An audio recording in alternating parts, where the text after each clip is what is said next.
Yeah.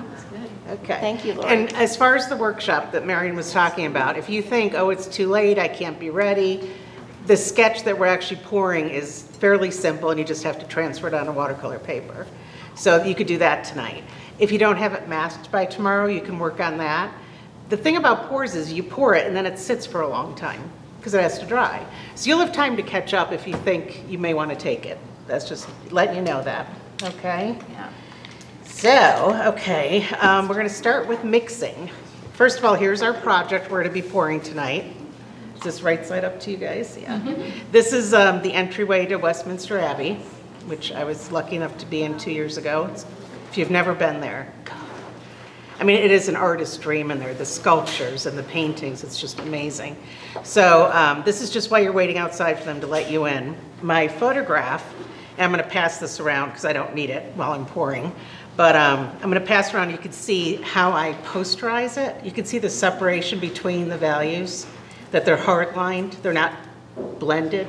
So posterizing does that. I use Adobe Elements 11, which is you only have to buy it once. You don't have to subscribe like you do to Adobe Photoshop.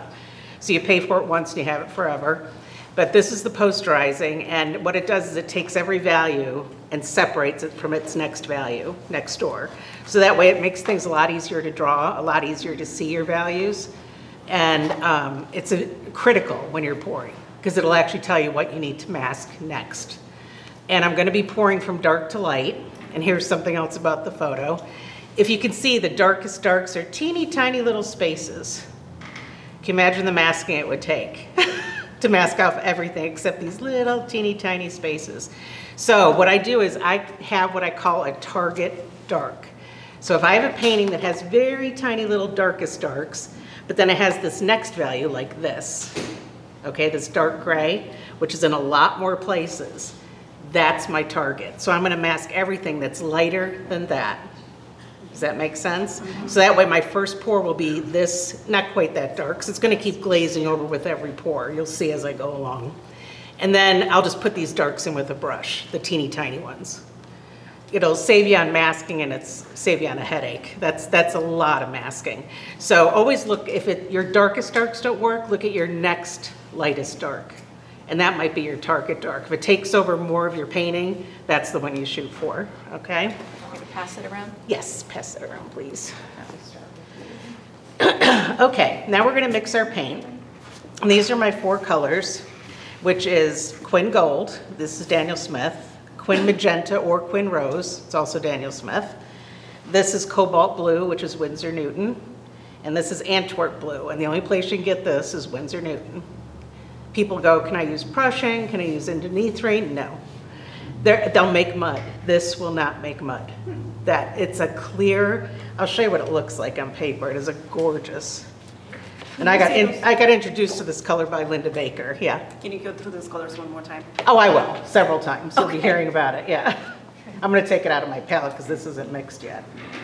But this color makes beautiful greens. It's beautiful when you're doing cactus work.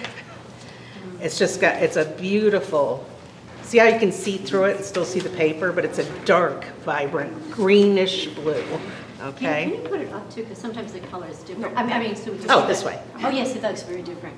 Yeah, see that? Yeah. It's a really beautiful color. Linda Baker introduced that to me like 20 years ago when I took her class. And I'm going to tell this quick story about her. You already know this. This quick story about Linda Baker. Are you all familiar with her work? No. Okay, she's the one that probably 10 years ago was doing the baskets with the sunlit clothespins. Remember that? And she does cityscapes. She does all kinds of stuff, but that was her known painting that she's known for. I took her class 20 years ago. She came to West Virginia. This is before she was anybody. And she did a pouring class. Now she pours from light to dark. I do the opposite. And here's why. There's 20 of us in the class. We're all excited, just like you who are taking the class are. We're like, oh, this is going to be so amazing. So we're sitting there and we're painting, and then we're masking and painting and masking. And at the end, your whole painting has masking fluid on it, because that's how she does it. So you're always saving those lights as you go along. Well, we don't take off our masking, and we have pastel mud. You couldn't even see the paintings. I mean, everyone. There wasn't one successful painting in the class. I mean, we had to paint them over and they looked good at the end, but If you're gonna do that, just use a brush, right? So we were like, and she takes her masking off and it was like, it was like this glorious color and light and warmth. And I'm like, okay, I have now decided Linda Baker is a witch. She is magical. Okay, so we all asked her how she did this. We were using the same paint, same paper, working in the same space, same humidity. She would tell us when our stuff was dry enough to mask, so we weren't relying on us. She's amazing. So anyway, that's my story about Linda Baker. She is a sweetheart and an amazing artist and a witch.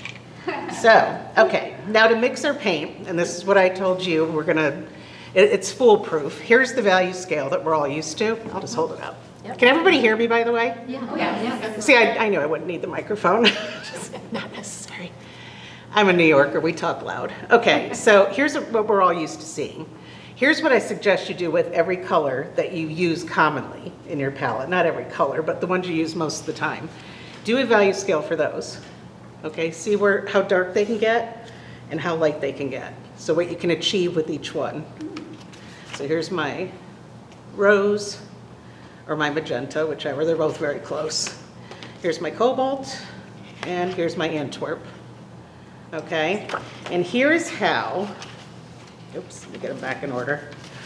So here's my, I should show you this too. We'll pass this around.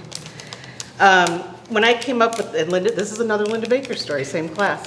She told me, she goes, you're a very good drafts person. She goes, but your colors are all over the place. Because I was just like you, buying every color. I'm like, ooh, that's pretty, buy it. Ooh, that's pretty, buy it. Pretty soon I had like 2 palettes filled with all those little spaces. And she goes, but Laurie, she goes, your subject is this palette and your background is that palette. She goes, you need to cut your palette down big time. So I went on a quest, it took over a year, and I came up with this palette. And here are the colors I can get with it, with just 4 colors. Wow. So here's my Quin Gold, my Rose, Cobalt, Antwerp. Now what these mean, when I pass it around so you know what you're looking at, this is dropping Quin Gold first, okay?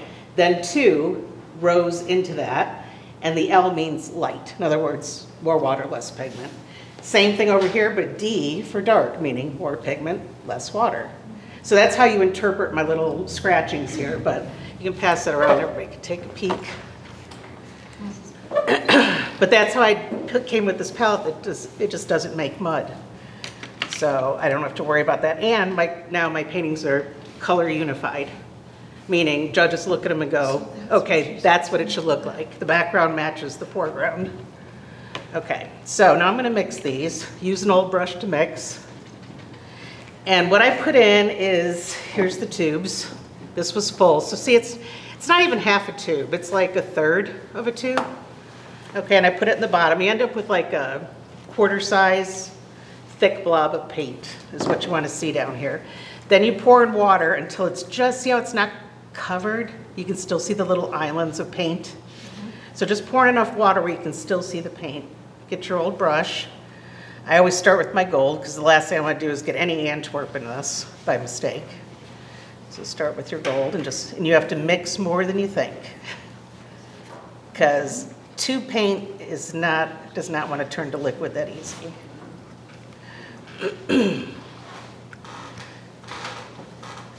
Okay. And then kind of to see if you turn it, you can see there's still pigment down there, still blobs of color. So just keep mixing until you don't see those anymore. This is the same way I mix paint when I atomize paintings. When I do paintings all with a mouth atomizer, I've done those too. In fact, the painting we're pouring I did with a mouth atomizer, the original. Okay. And that's something I encourage you to do. If you do a painting and you work really, really hard on it, which probably means you overworked it, like it does for all of us, and you don't like it, but you really still love the subject, pick a different tool. You know, pick different colors. You know, don't use a brush, use an atomizer, or pour it. Don't paint it with a brush. Okay, thank you very much. Okay, so see how much I'm mixing that? And then you put a top on it. And then you cover it, because don't trust any leak-proof thing, they don't make them. They say they do, but they don't. And you just give it a good shake. Okay, now my gold is ready to pour. Now I'm gonna clean this off, and I'm gonna do this for each of these. You can ask any questions you want while I'm doing this. This is mindless work. So what you just said about a painting that you overworked and try a different technique, do you mean like keep working on it? Or No, I do a mean, different you may want to painting? start over with a whole different process. Okay, that's what you're saying. The one we're doing that we're pouring, I originally did with a brush, and I hated it. I was like, the yellow was muddy, the black was too dark, it just looked wrong, and I didn't like it. And I'm going, I need to take some of my control away. So instead, I just mask off areas and I blow through an atomizer, and I blow all three colors, just like we pour. And it came out so much prettier, so much more colorful. It won Best to Show at Texas one year, that painting. So you're saying like try it again? Try again, but change up something, Okay. whether it be the colors or the tools you use or the size of the painting, or even crop it a different way, whatever, but change something. People try to just beat themselves over the head doing the same painting over and over the same way. And like the old saying goes, you're gonna get the same results probably. So change something, Thank you. yeah. And you'd be surprised, because the new one all of a sudden could be an award winner somewhere. Trust me, that first one wouldn't have been, for sure. Even my husband said, "Oh, honey." Whenever he says that, I know it's bad. "Oh, honey." Although he has said that before, and I got sprayed myself. See? Not leak proof.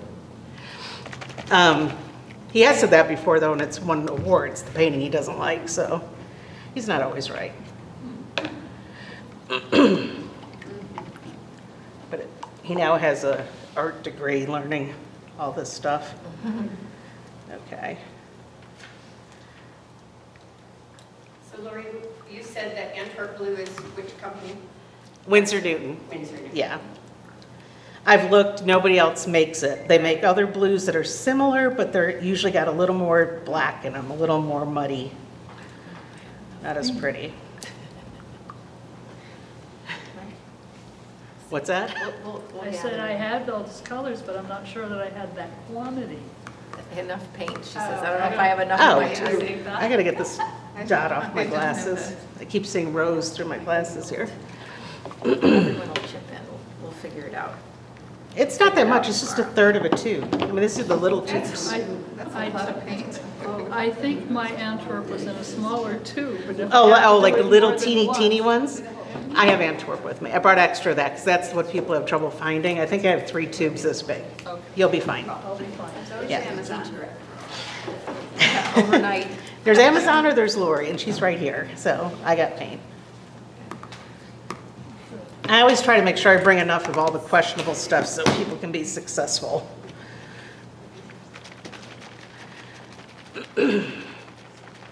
And Daniel Smith sends me a lot of my paints for free, so that's a bonus. Winsor Newton, I haven't latched onto them yet, but.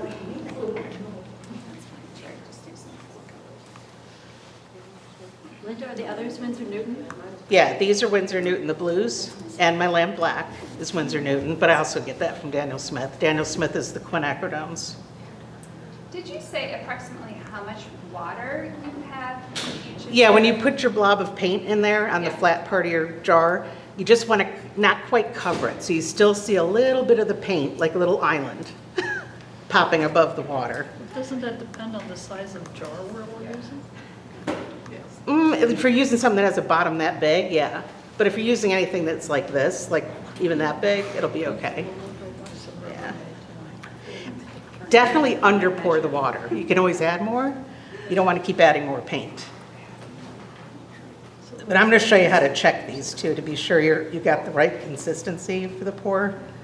Because I don't water these down as I go. I don't, that's another thing between painting dark to light and the other way around. You don't have to keep watering your paint down. All right. It just keeps spraying me. I don't know where it's coming from. Ugh. I'm gonna leave here all polka dotted. Okay. So we'll open all these up. Okay. My handwriting is backwards.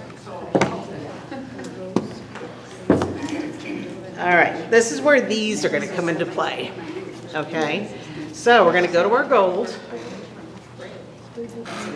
Oops. You got a little something on your chin.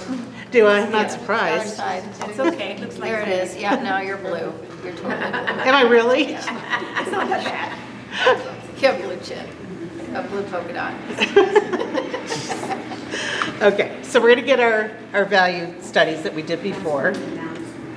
Okay, and we're going to just check out our colors to be sure we're at an 8 or a 9. So here's my gold. Okay, can you see? Yeah, So so dark. pretty. And then you have to, it's not dry, so you want to make sure you're at least in an 8 or a 9. So you hold your little dot over it, and this is showing it as a 9. So I know when it dries, it'll at least be an 8. So I'm safe. So I know that's mixed right. Let me get excess paint off of there. Okay. Then to my rose, we're going to do the same thing. And this is how you always know you have the right. If you don't have the right paints before you pour, you're doomed. You're going to have to do at least 3 or 4 pours to get your dark. So again. Laurie, your twin looks really boring. Yes. Is it? It is. It's the TV. It's a screen. Oh, here. Well, I'm probably going to drip. Oh, but- yeah. Okay. Okay. So then again, just check your rose, same thing. If it's in the 9, you know it'll at least be an 8 when it dries, so that's good. And cobalt. Oh, and a warning about cobalt, especially for those taking the class. It tends to settle in the bottom all the time. So you always have to stir it with a brush before you begin. Even if it's only been sitting like through lunch, you have to stir it again really good. So there's a 9 on the cobalt. So you just want to check all these before you start pouring, and you know you'll be okay. Here's our Antwerp. Am I still on the camera? There we go. For your pretty photos. Okay, this is about an 8. It's not really a 9. So I'm just going to take a tiny bit more of a squirt of the Antwerp, like that, and be sure.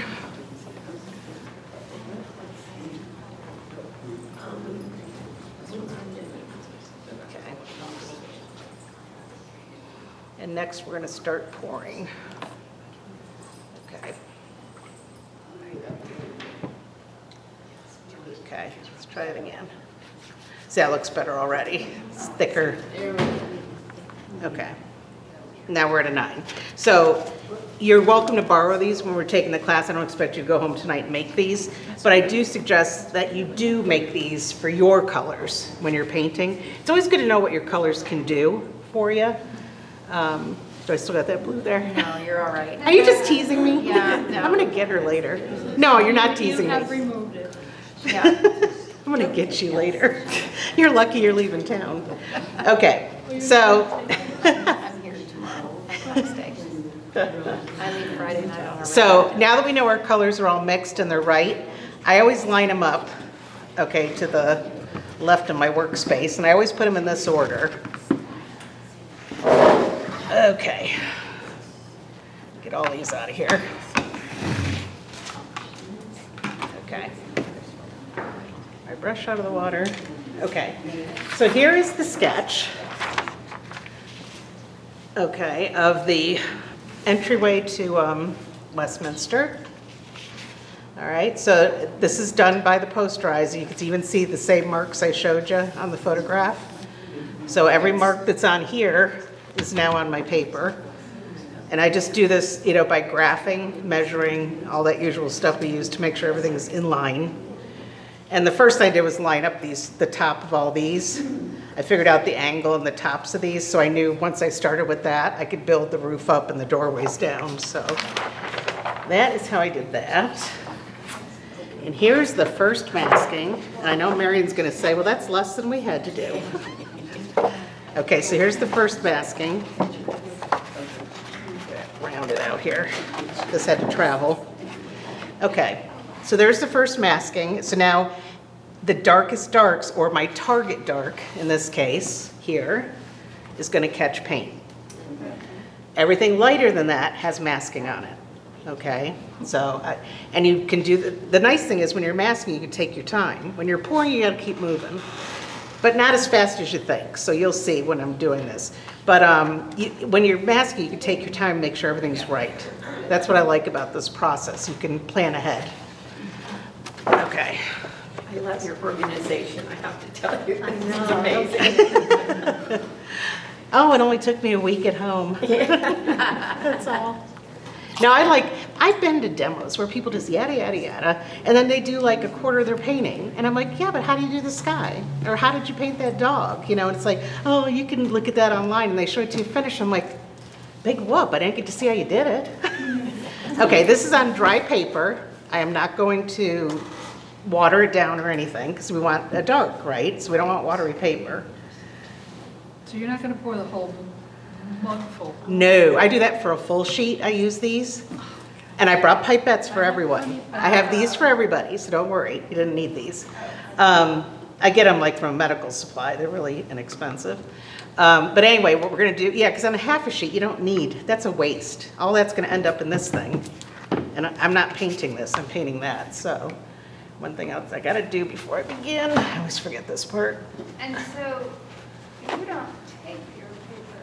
Nope, no taping, no stapling. I do not torment my watercolor paper. I don't stretch it, I don't do anything to it. Because, and I'll show you why, because think about it, if you're pouring, I still see a blue dot over here, it's driving me crazy. Okay, when you're pouring, if you need to move the paint, okay, and you might run into this while I'm doing this, but I'm gonna tell you in case I don't. Let's say I love what's going on right here. It's glowy, it's perfect, it's just the value I want. But up here, it's too light and kind of washy and yucky. So I can add more paint up here, and then I can just move this corner of my paper and keep this still and flat. Does that make sense? Where if it's on a board, it's all gonna move together. So that's why I like my paper to be pliable. And are you in hot press or cold press? This is cold press, 140. And yeah, I know the paper ripples. So what? I don't care. Okay, now these little things I'm tearing now, they're just paper towels. And the reason I tear them is I don't like bringing a big sheet into a painting because you can hit spots you don't want to hit. I just want this little wicking surface. So if I get puddles, I can just wick them up with this. And we will run into that, so you'll see that. All right, so I'm gonna pick up some gold first. I always go gold, rose, and then to my blue. We're doing our darkest dark, so we're gonna be working with Antwerp, not cobalt this time, okay? Now I wanna decide before I begin, and this is black and white, so I have no idea. I'm just gonna pick where I want my warms to be. Okay, I think the most interesting part of the painting is right through here, where the pillars are and this arch up in here. So I'm gonna start with my gold right across there. Oh, wow. I told you, it's fun. Oh. Okay. And then I'm gonna rinse my thing. See how I'm not rushing? It's like, oh no, it's drying, you're gonna have stripes. It takes a while. Yeah, I have my misting bottle ready. And I'm gonna start moving the paint before I start putting on water. Because I wanna keep the colors vibrant and somewhat dark. And I'll tell you, a lot of times, I have to do my darkest dark pour twice to get the depth I want. And we probably will at the workshop, so this will all be done 2 times. Okay.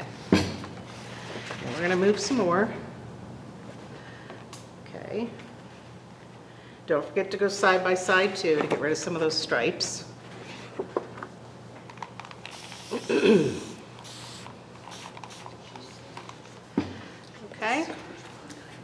So now a lot of that pretty warmth is right here where I want it. Now you're just directing paint. You can't say that's where it's gonna stay. You can't say it's not gonna cool off a little. We're pouring. We're not using brushes. Oh yeah, the front row might get sprayed sometimes. Just letting you know now. Okay, so take my pipette, make sure it's clean. Go into the rows. And we're gonna go next to the gold. You don't wanna cut all the gold out. You just want them to blend at the edges. And then I always like some violet, which I think will be pretty down here, so I'm gonna put some down here as well. So it'll mix with the blue when I get to it. Okay.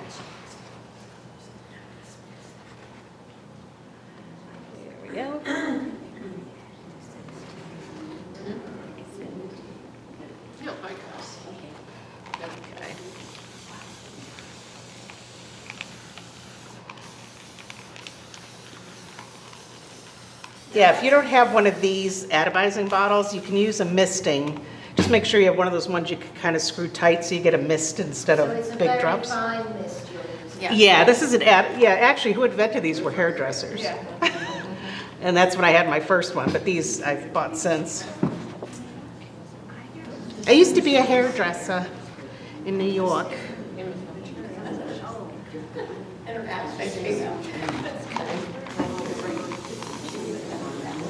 Okay.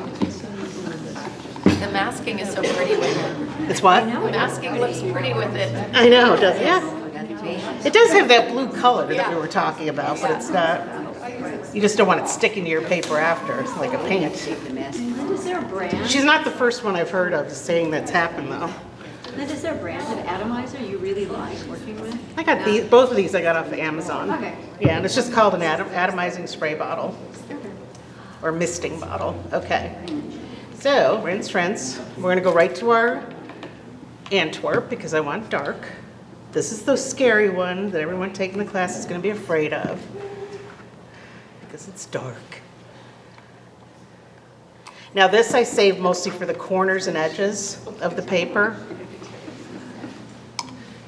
I know, this is so high tech, isn't it?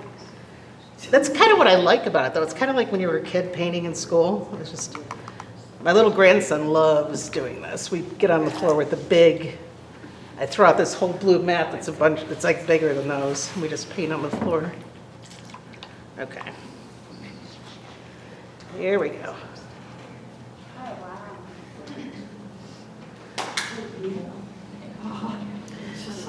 And go side to side. Are you trying to cover all the white spots? Exactly. Oh, sorry. And you can use your finger like for these parts that are like locked in with the masking fluid. You can feel free to use your fingers or a brush to go in there.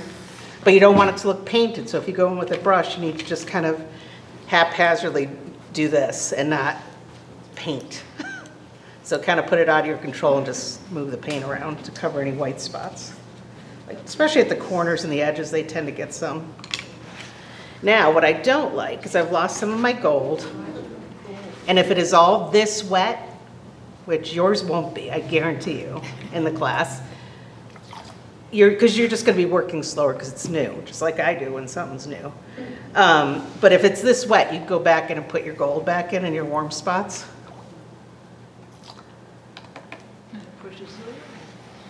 And it'll push it'll push the cools away, and bring back that warmth where you want it. Okay. Okay, I'm gonna hold this up briefly so you can see it. Okay, so, see that? Makes so much sense. Yeah. Now, before you set it down, what you want to do before your second pour is you want to clean off your big areas of masking. Don't go into all the little detailed spots, but these big, massive areas of masking. You can get rid of the extra paint, and I'll tell you why. Because when you pour your second round, it's watercolor. It's going to mix with those blobs of color, and that's when you can go gray. You don't want to go gray or brown. And the other reason is, see how the gold got in there? That's beautiful. It is so fun. That's what I'm saying. It's just fun. Yeah. And I used to be terrified of it too, so I'm not saying it's not scary at first, but once you get the hang of it, it is so fun. What are you wiping it with? Just my little squares. Do you ever use gloves? No. No, but you could, right? You could, and I have brought a box of gloves if anybody needs them. Because you always get that one student who just had her nails done, and I'm like, oh my God. I even put it on the letter, don't get a manicure this week. But I always break, well, plus some people, they could have allergies to the paint, even watercolor. Okay, now what I use these for is like, here's a puddle. I got rid of little ones, but or here's a big one that everybody can see. You take the wick side, in other words, the part that you ripped, you just set it there. See it going up the paper? Don't move it till it stops. People tend to do this dab, dab, dab, and they're taking all that beautiful color off their paper. It's still going. So you just wait until that stops. Then you've wicked up that puddle. Wow. Okay, bing. And it's gone, and all my color is still there. So that's what I don't remember who I learned that from, or I would give them credit, but I've been doing it for a long, long time. See, there it goes. It's kind of fun to watch your colors blossom off the paper towel. How are we doing on time, Marion? Okay. Gosh, I didn't even pay attention. I didn't start until you're about 20 minutes in, 20, 25 minutes in. Oh, good, okay, we're fine. Okay. Here we go. So I got the big puddles out of there. I'm not worried about the little ones. See, and that's just one pour. So if you like your nails, I have gloves. Don't forget to ask. This up here is not part of the painting. That's just a ledge I give myself so I can hold it. It's excess paper. Okay. Oh, I got a rolling chair. Okay, so there's step one. And you can photograph these when I'm all done. And here is step two. Dried and masked for the second pour. Okay. And what are you using, what's your base? This? Yeah, what is that? They don't sell these anymore, I'll tell you, but they don't. They came from China, and after COVID, they disappeared. And they have not been found since. All of my students look for them, and they can't find them. It is a slip-proof, absorbent tarp. And I cut it up into pieces. But see, this side you can put on the floor, you could try to slide on it, and you'll fall off. It won't skid like a tarp would. This is absorbent, so it'll take all the paint you can give it. Yeah. I don't know why they stopped making them. There's probably poison in them or something. I don't know. So now you removed. I removed the masking and I remasked. So now I remasked for, okay, here was my first Target Dark. Now I masked everything that is lighter than this. Okay, I did not mask over anything that has paint. Thus, when you're done, all your colors will still be beautiful. They won't be all gone. So anything lighter than this gets masking. This and anything darker is open to paint. Okay? So see how much less masking for those of you that are taking the class? A lot less on the second. Yes? Why hasn't your small puddles blossomed on there? What's that? Why haven't your small puddles blossomed on your paper? Probably because of the masking all around them. There's not a lot of, it has to have dry paper on the outside to get blooms. And there's no dry paper, there's rubberized paper. But I get some sometimes, but I don't mind. I actually love blooms as long as they're not overdone in a painting. I think the only thing I'm not crazy about is salt. To me, that's just an obvious technique. I like to always wonder, wow, how did that artist do that? You want to get a best in show for me, do a painting that I wish I did. And that's the best in show in your show, by the way. That's a painting that I wish I did. So give what you unmasked or unmasked for the second layer. I'm not tracking with you on that. Okay. Sorry. Oh, it's okay. This is a new thing. I totally get it. Okay, for the first pour, I masked everything lighter than this dark gray. So anything darker than this, okay, would be open to paint also. Just anything lighter than that. And in fact, when you're taking the class, I don't have a pen, but feel free to circle your target dark. And then for your second pour, circle your target dark. So then as you look around, it'll keep your eye back over here. So for the second pour, I'm masking these little tips here of this pillar, this light stuff up here. See how much less it is? This up here. So what's masked up there is going to be the lightest. This light stuff right here. Could you put it on camera? Oh, is that easier? Here, and then here. All these little light areas are what are getting masked now. So anything lighter than this gets masking. Anything darker than this and this are open to paint. Okay, does that help at all? I kind of said it the same way twice, but sometimes repetition helps. I'm nodding. Do you want to look at this while I'm saying it? Maybe it would help if you saw the photo up close. You okay? Do you take off all the masks? Yeah, if it's a little tiny, like see this line of masking right here? Let's say for my next pour, I wanted to mask here, okay? But I had to take off some of this. You can always use your thumbnail, you know, and just peel it off and cut it at that point where you want to, you know, open it up to paint. But most of the time that's just messy, so I just take it all off and reapply. You know, it's no big deal. And honestly, I like taking off masking. It's like peeling the glue off your palm when you were a kid. What's that? What's your favorite masking fluid? It's PBO drawing gum, the gray, yeah. And Okay, Laurie, you yeah. may have already said this, but when you posterize, do you get 3 levels or? Okay, it goes from 0 to 6 Okay, is the okay. thing. Mine are always at like a 3 or 4. So it's Okay. totally posterized is where it looks like a poster from the Art Deco period. Right. And then, of course, the other side looks like your original photograph. So right around 3, 4, 5, it's usually 3 or 4 is where I posterize. It just depends on the photograph. Okay. And this You'll know one when is you see 4? it. This one was posterized, I think this was a 3. That has four shades in it, I counted it. I was going to ask the same Yes. question. Oh, it's not how many shades there are, it's the amount of posterization. Oh, all right. Yeah, it's a scale that they use at Adobe, so it's not how many colors there are, but that's why I picked this, which is a good question. I always pick subjects that don't have like 10. Think about that, by the time you pour 10, you are gonna have muddy spots and probably blooms and other things, so sticking to around 4 to 5 is a good rule for when you're gonna pour. Okay, any other questions before we pour again? Let me get a sip of water. Okay with me taking photos. Oh, yes. And yes, this pour does not look like that pour, because that's not where the control is, it's in the color, it's in the values. So it's all gonna look different. And every one of our paintings in the workshop will look different.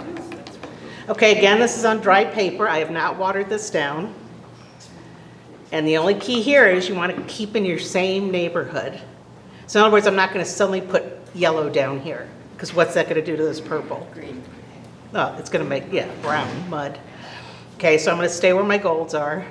I don't mind a little up there, because that's really purple. But down here, I kind of like this depth, so I want to keep that. Okay. Take the time to clean your pipette. But do you see how much time you have? It's not like, oh, I gotta hurry and I gotta get the red on, I gotta get the blue on. You can take your time. As long as you have a spray bottle, you're golden. You can do this with liquid acrylics too, which I do. That you have to be a slightly bit faster, only because that'll settle into the paper a little quicker. And it's plastic, so you can't lift it for sure.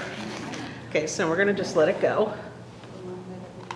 And the only thing I'm looking for now are these hard stripes, just to soften them. That's it. Okay, and then I'm gonna go down diagonally, like that. Okay. All right, no puddles yet, because there usually isn't on the first color. The original photo in color. Yes. Yeah, I made it black and white in my Adobe. Yeah, and that's another thing, another good question. Whenever you're pouring, don't use a color photo. It's gonna freak you out. You're gonna be like, oh, that's supposed to be red. Forget, this is a value painting. It has nothing to do with color. It's very colorful, but it has nothing to do with color when you're actually doing it. So here we go with the rose, which I'm using magenta because that's what they sent me, but they work almost identical. Okay. I don't deny free paint ever. It's like, I'll take it.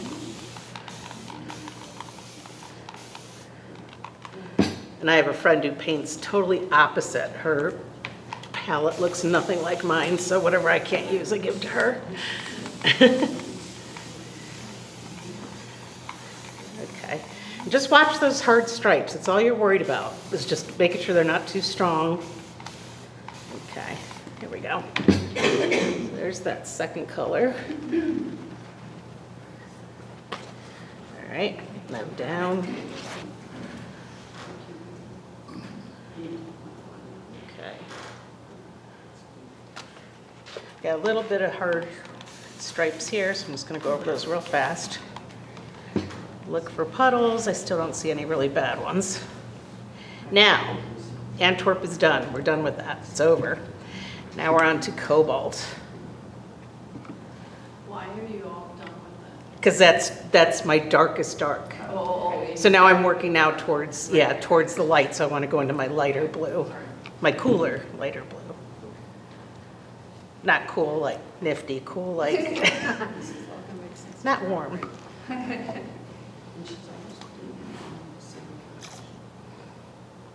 And the reason I put cobalt in my palette at all, that chart y'all saw, is because none of these other colors are granulating. It's the only one that is. And I wanted that for certain reasons, you know, certain things I'm painting like rock walls or statues, something has to granulate. So if you're making up your own palette, make sure you have a granulating color in there.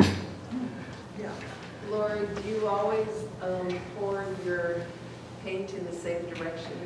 It depends, like this one I wanted the warmth to be through here. So I'm gonna keep everything along, because I'm painting alongside, I'm pouring alongside, so everything's gonna kind of go in that direction. But it also changes, I mean, it'll mix on its own different ways. Like right now, it's starting to come into the middle. But if you don't, you wanna keep them somewhat separate, because if I was to constantly let it all mix every which way, then you're gonna get gray or brown. And we all decided already we don't want that. Okay. I got one little spot down here, so I'm just gonna dip my finger in. I'm not gonna pour paint for that little guy. Okay. And I hold it where the masking is left. So you still have two hand holds here, which is all you need. And if you don't wanna do this and you wanna keep your hands neater, there's a white spot right in the middle. You can also put tape all around your edge, just like a 1-inch tape, so you can use that as a hand hold. Oh, somebody's lost. You gotta tell them, I'm already here. Okay. I already made it. Okay. So, I'm happy with that. So I'm gonna clean off all my big pieces of masking. Please don't try to clean the little ones. It'll make you sad. They pull up color. I can't even see what's going on up there. This is a little strong. I'm gonna take that back just a little bit. So just run a little water over it and tilt it. Let it run towards the bottom. There we go. Okay. Drip, drip, drip. Try not to get it on your floor too much. Okay. There's that. So that's poured, and see how the darks got darker. So that's what, it's kind of like glazing. It's the same idea except you're pouring. Okay. All right.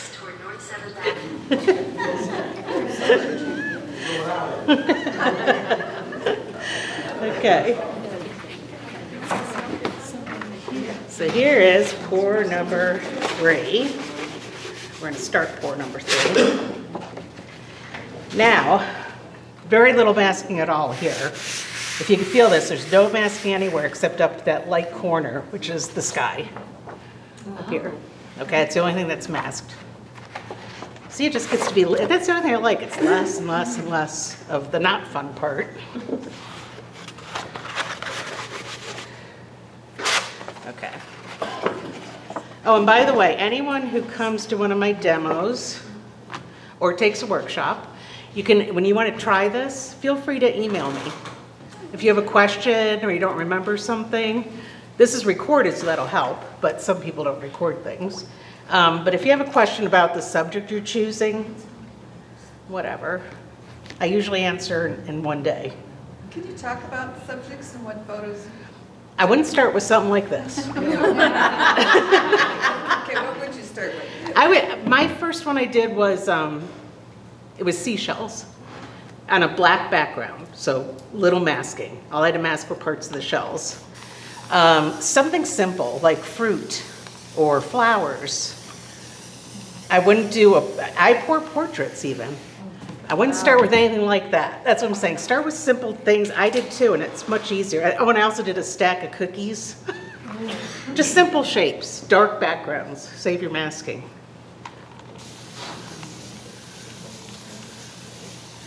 But yeah, if you go home and you decide you want to try this, and you pick a subject, like, I'm not sure she said this, but I don't know if this is what she meant, then send it to me. Just send me the picture. I will let you know. Okay. Into my rose. Again, it's not watered down, same rose we've been using. Okay.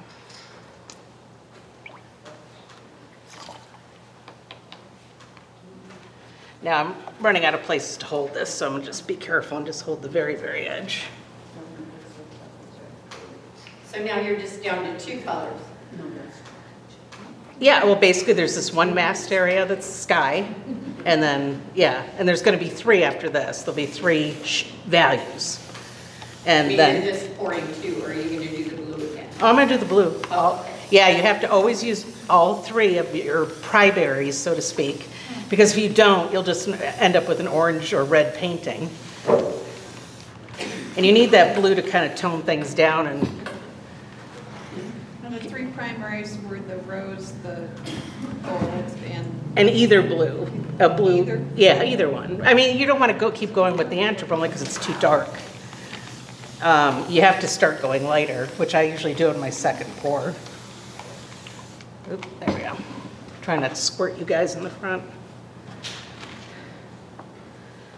I did that once in a group and it was really hot in there and the woman goes, "Oh, I don't care, keep doing it." She was like me, like fanning herself like I'm always doing. And it's just water, it's not gonna hurt anything. Okay, so there's our rose. Wow. But see how you get these lovely rainbow kind of things going across the page? Really would be hard to do with a brush. Yes? So I've seen some of your beautiful fluid acrylic paintings. Mm-hmm. How do you get them as vibrant as your watercolors? What is it that you do to get those just as vibrant? You're talking about the acrylics? The acrylics, yes. I use the same colors. Now, they don't have Antwerpen acrylic, but I use phthalo blue red shade.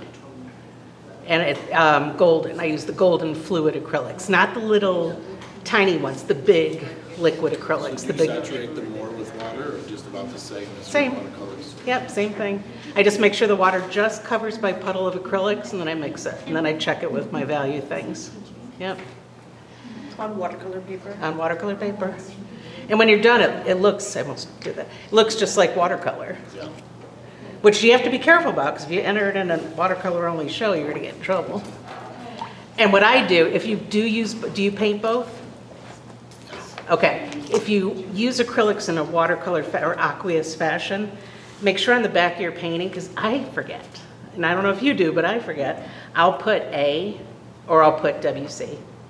So make sure you know, because if you go to enter Watercolor West, Well, I prefer watercolor. That's why I was asking how you get yours so vibrant. yeah, it's the same process, yep. Same colors. It's the colors that give it its vibrancy. And then not spraying off too much of your color. Get some of that blue off the top. See, I don't like that across the top, so you just spray it off. Not scary. But yeah, keep track because they're very strict, like TWSA and Watercolor West are very, very strict. They have some little doohickey machine or something where they can tell. I'm serious, you can't even sign your painting in pencil. That is mixed media right there. And I'm like, wow. They're strict. So they want you to sign it in paint. It's gotta be signed in watercolor. Transparent watercolor. Never signed a painting. Well, I got a little tool I can show you guys how to do that. And it could even be your legal signature. Fancy. Remind me when we get to the end. We're almost there. Okay, there we go. There's number 3. They look funny before they dry, but all those darks keep popping out. You'll see when I'm finished. And we're almost down to the last 2. Okay.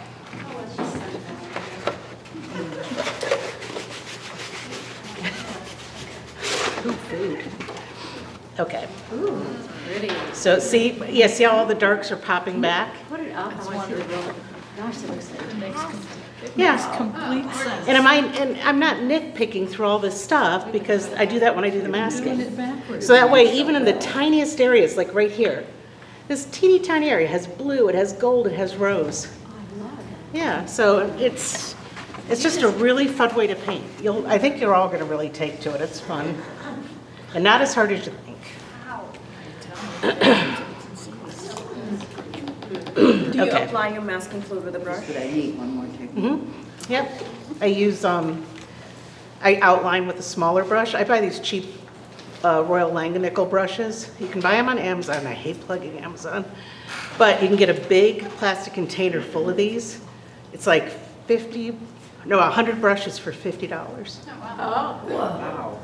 If it gets masking fluid in the ferrule, throw it out. And they're good to paint with for a while. And then when they start getting rough, then I use them for masking. So they get a long life. But you do you mask little tiny areas too, so do you have some tricks for masking? It's one of those love-hate relationships with masking. Yeah, most people do have a love-hate relationship. First of all, put on some really good music or a good movie. Okay. Listen to something, because it will drive you crazy. Oh, you're fine. But you don't use a little tiny brush, you use that. Only for that tiny brush? areas. Oh, gotcha. Yeah, if I'm doing tiny little detail in here and I want to mask it off, I would use, I don't think I have, like something like that. Got it, okay. But even this is a 2, I don't go any smaller than that. Like I'm not one of these 3 brushes or 3 little hairs in a brush kind of artist. So let me see, I need to take this off. So we'll get our sky back. Probably gonna get paint from my fingers on it. Come on. Doesn't want to come. Do you try not to keep your masking fluid on for like more than a X number of days? I've had PBO on for 6 months. Wow. Seriously? Yeah, and it comes off. The trick is use fresh always. I was gonna say mine's gotten old.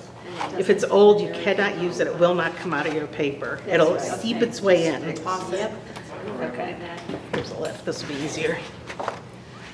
So mine came off, but when I painted over it, I could see what part was, I hadn't masked the whole area, I had only masked the outline. Okay. And when I went over the outline, it was a slightly different shade than the rest of mine. That's what she was saying. She saw like a blue tint on her paper. It just made it look a duller color Maybe than what it too was. old at that point? Yes. Are you using bright white paper? That could be a thing too. I use bright white because even if it does get a tint then, it'll still be bright. But if it's already tinted paper or natural paper, it's not going to be as bright.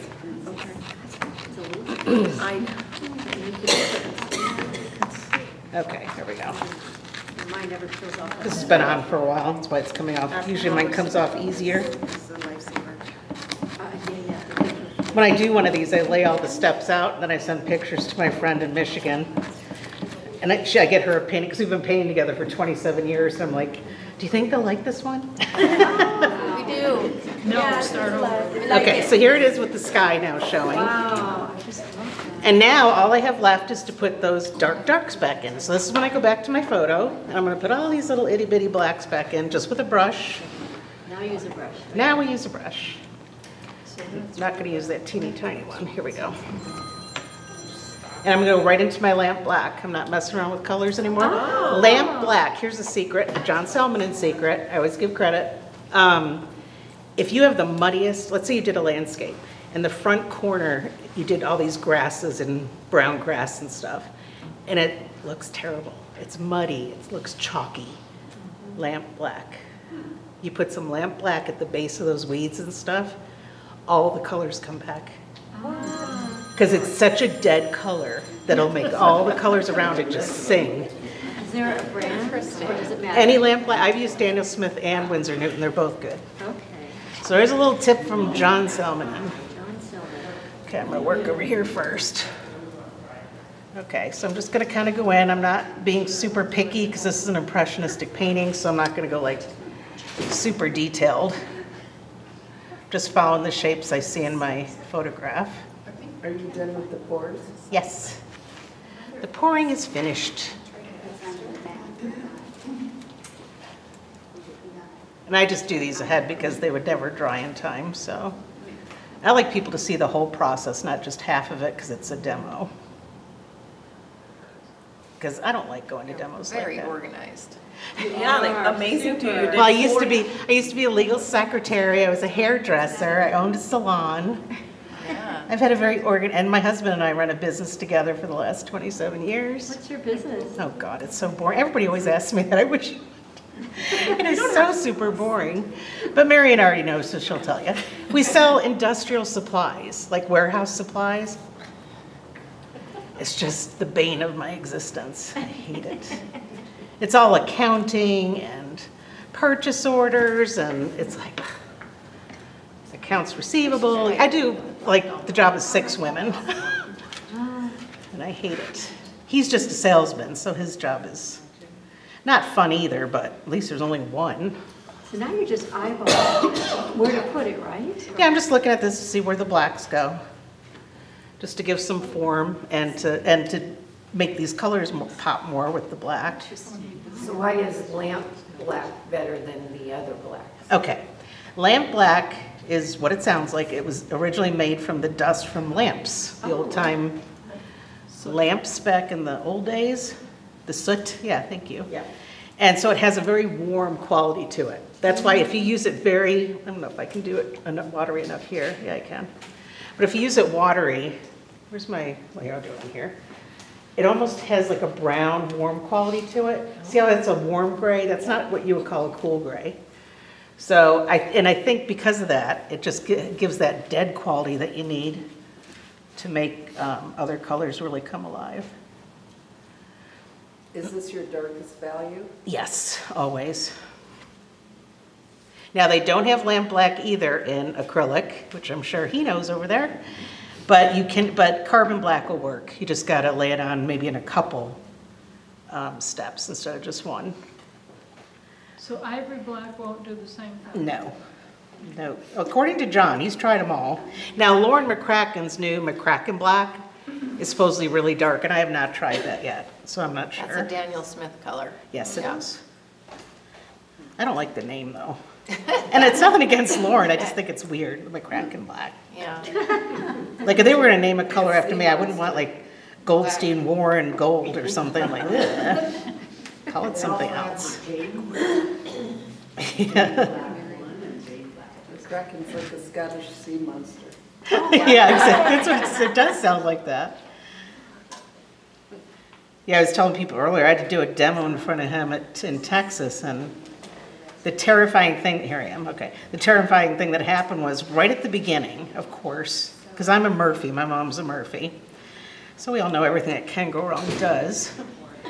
And, yeah, exactly. So as soon as I start my demo, I move my hands and they go, wait, it's not moving on the prompter. And I'm like, what? This is in a college where everything's all set up permanently. So something wrong with their equipment. We had to wait 20 minutes because the college doesn't allow anybody to mess with their equipment. We had to wait for the tech guy to come. So I'm sitting there, and I'm not kidding, there was 80 people, and they're all in this theater seating staring at me. And I was like, so what do you all want to talk about? I was like mortified. I'm sure Lauren got a kick out of that. So right here.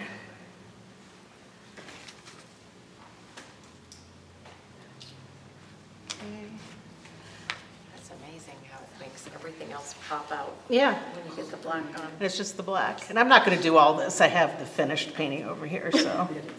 Of course, it's like Julia Childs. Voila, here's the finished souffle. Out of the oven.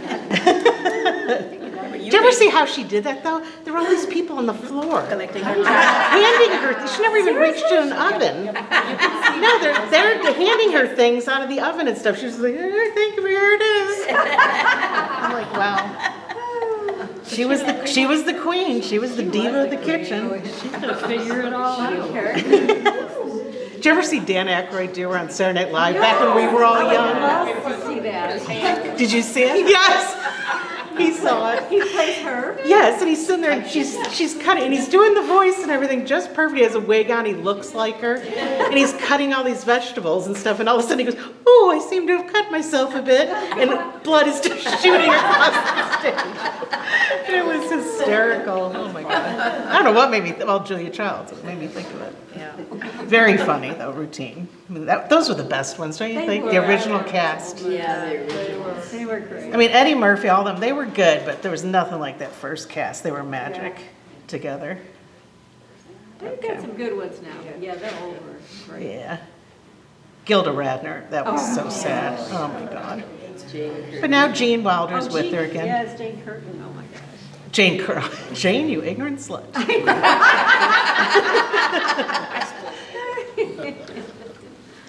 Lily. Can you Okay. still see your drawing, by the way? Yes, Oh. I can still see my lines.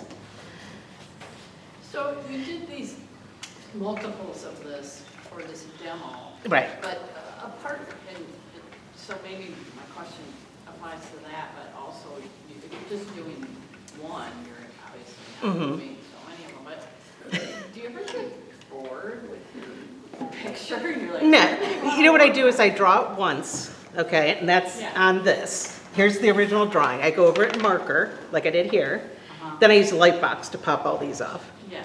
So it's just trace, trace, trace, trace. You know, it's fast. Aren't you just bored with the image because No. you've been looking at it? And No, I'm actually, when I get home, I plan on doing a full size of this someday. I'm putting something up in here, either a nest or something, Okay, so something it's just- living to make so it more it's just me. interesting. I get really bored with my stuff. I'm like, I don't even want to work on it. Pick new I'm subjects. bored with it. You gotta pick new subjects. Do something you never thought you'd do. What do you usually paint now? Like, what's your favorite kind of subject now? That you think is your favorite kind of subject now? Flowers. Okay, stop doing flowers. Do an architectural still life. Do something that's totally away from flowers, like, you know, blocks and plates or old antiques or something in a still life. Do something that doesn't have a flower in it or a thought of a flower in it. That's the trick. 'Cause sometimes you just got to break out of your box and do something that you never thought you'd Well, I try. don't really have a box yet. 'Cause I But if haven't painted that yeah, but if you're long. getting bored of But- flowers, don't paint flowers. No, I mean, I just get bored with whatever I'm working on. Like, if I'm working on It sounds like you need to change up to me, Faster. something. Change how you paint then. Paint a flower, but do it like this.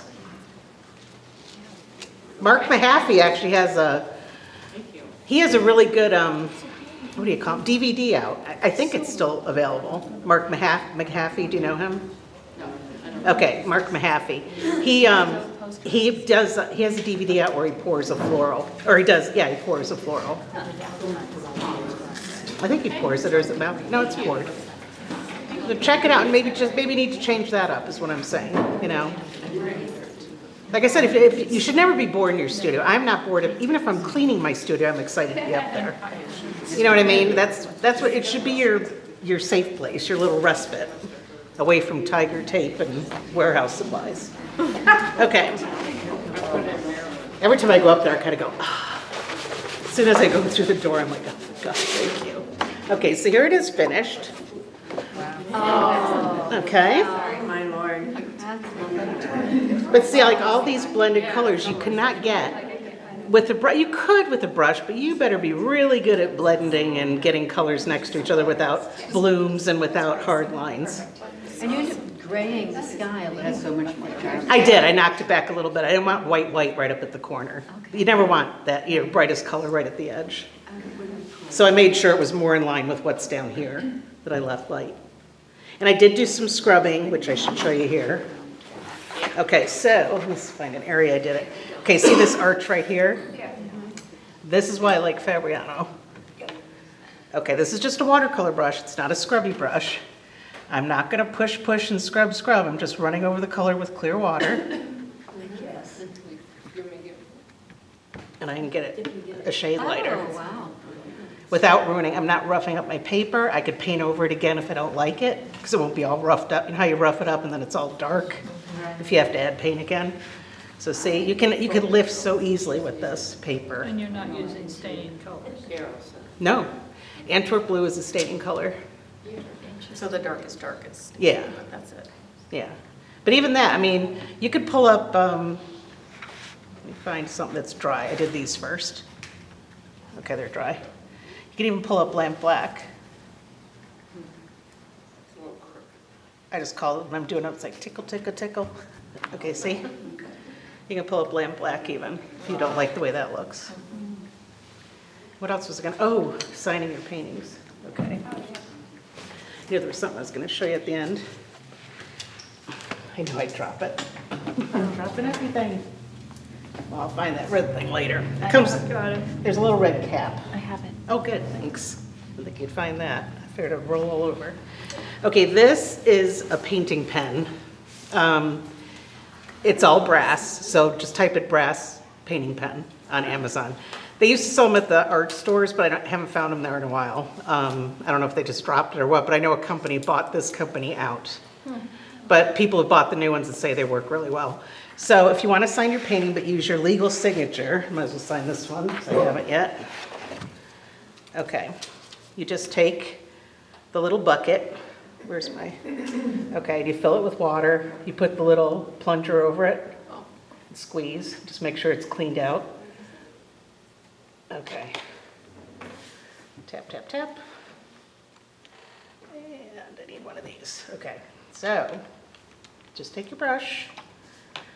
And I think I'm going to sign this in the rose, since I'm going to sign over here. Here's another, this cracks me up coming from him, but another John Salmonen thing was he goes, now when you sign your painting, make sure it's legible, but make sure it's not like a billboard. He goes, because basically if they like it, they're going to look enough to remember your name. And if they don't like it, your name's not going to be emblazoned on their brain. You know, so if somebody mentions you, like, oh yeah, I saw his work, it's awful. So he said, just sign it, you know. So you're just dropping? I'm just rubbing into my, the- yeah, I'm rubbing my brush across the bucket, the top of the bucket. So paint goes down in there to fill it up. And it's called a what? It's a painting pen, brass painting pen. Then you tap it onto paper towel till your paint comes out, which is probably won't, because it's been sitting for a while. Nope, I think I need more paint. Oh yeah, it just went down in there. Here we go. We have too much pigment. Never heard of it. It looks like what they put I had bubbles, air bubbles. when you're doing those little Punch those out of there. Let's try again. There we go. Well, we got water. That water's still coming out, but no paint. That's better. We're just gonna do it. So anyway, and you just hold it like a pen, and you just sign. Wow.